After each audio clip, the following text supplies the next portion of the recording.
कहानी नीरू की है। पंजाब की नीरू की शादी दिल्ली के राहुल से होती है। दिल्ली कितना बड़ा शहर है ना, लेकिन आप लोगों का घर तो बहुत छोटा है। हमारे पंजाब में तो ये बड़े बड़े घर होते हैं कि मजा ही आ जाता है। कोई बात नहीं नीरू, मैं भी तुम्हारे लिए बहुत बड़ा मकान बनाऊंगा बहुत जल्दी। नीरू के पिता जहाँ पंजाब के जाने माने व्यापारी थे, वहीं उसका पति राहुल दिल्ली में एक सिंपल नौकरी करता था। माँ, यहाँ तो घी मक्खन इतना महंगा है कि क्या बताऊं। मैं तो तरस ही जाती हूँ घी खाने के लिए। नीरू की माँ को ये सुनकर बहुत दुख होता है। मेरी बेटी को घी नसीब नहीं हो रहा है और ये बहू यहाँ बैठकर घी में शक्कर डाल रही है। देख वनिता, मैं साफ कह रही हूँ, इस घर में जितना घी आएगा उतना ही मेरी बेटी के घर दिल्ली भी जाएगा। अरे ये क्या बात होती है माँ जी? बेटी का उतना ही करो जो अच्छा लगे। अब क्या मायके से घी और मक्खन तक की सप्लाई करोगी आप? हाँ, मेरी बेटी किसी चीज को तरसे मुझसे बर्दाश्त नहीं होता।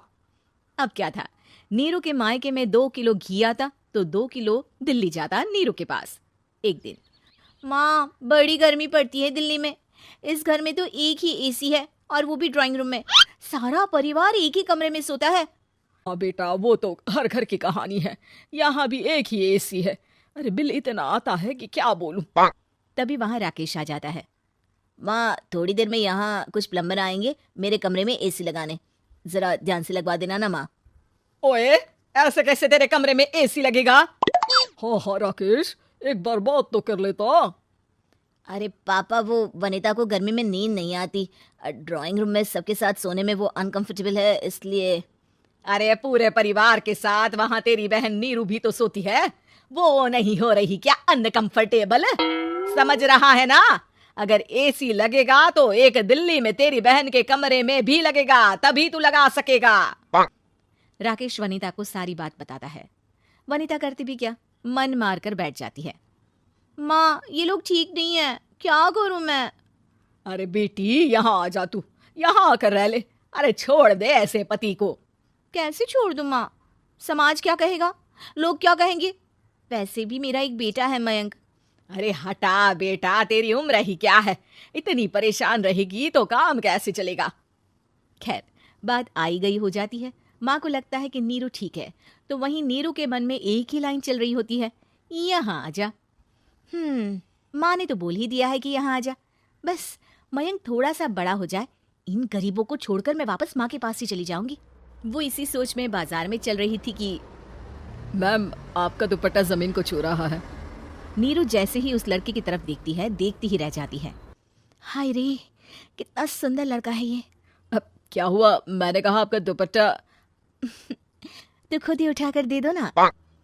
लड़का समझ जाता है कि नीरू उस पर फिदा हो चुकी है। वो उससे उसका नंबर लेकर चला जाता है। अब क्या था, नीरू और रोहित में लगातार बातें होने लगती है। मैं हरियाणा का रहने वाला हूँ, यहाँ एक बड़ी कंपनी का मैनेजर हूँ। अच्छा, और कितने बच्चे हैं तुम्हारे? बच्चे? अरे मेरी तो शादी भी नहीं हुई है। तुम बताओ, शादी करोगी? नीरू शर्मा जाती है। अब लेकिन मैं तो पहले से ही शादीशुदा हूँ। मुझे फर्क नहीं पड़ता, बस तुम शादी कर लो, भाग चलते हैं।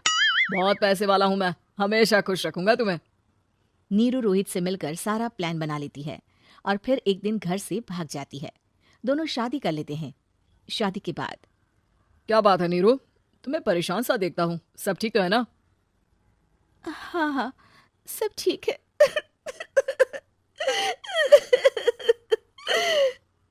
ये कहते कहते ही वो रोने लगती है। अरे क्या हो गया, रो क्यों रही हो?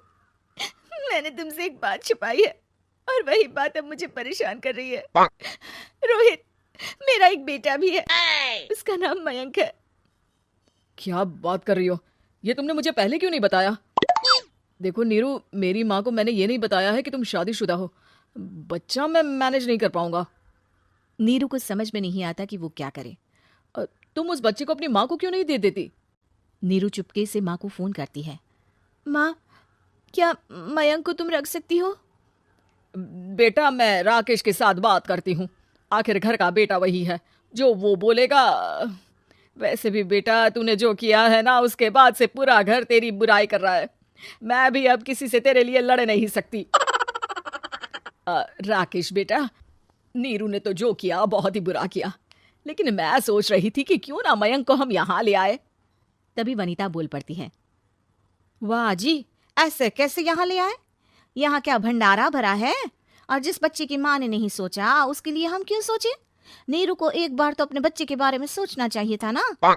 अरे लेकिन तेरे पास भी तो लड़का नहीं है ना वनीता।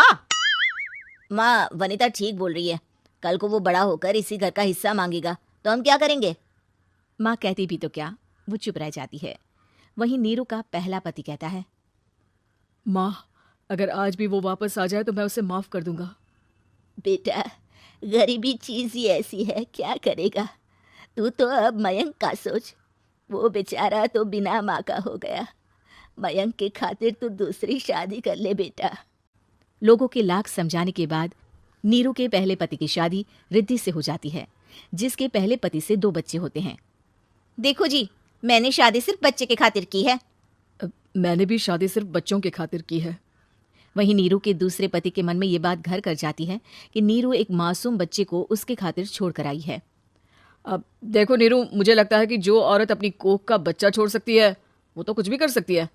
कल को तुम्हें मुझसे अच्छा कोई मिल गया तो तुम तो मुझे भी बाय बाय कर दोगी ना। नीरू को अब उसका दूसरा पति ताने देना शुरू कर देता है। तंग आकर नीरू उसके यहाँ से भागकर अपने पहले पति के पास चली जाती है। लेकिन ससुराल में क्या लेने आई है नीरू, मयंक को? नहीं नहीं सासू माँ, मुझसे गलती हो गई, मुझे माफ कर दीजिए। नीरू, अब वक्त खत्म हो गया है, मेरी शादी हो चुकी है। तो छोड़ दो ना उसे, हमारा बच्चा है। मैं आपको अपनी माँ नहीं मानता, मेरी नहीं मान तो बात अच्छी है। नीरू मयंक की बात सुनकर समझ जाती है कि उसके पास अब ना आसमान रहा ना ही जमीन।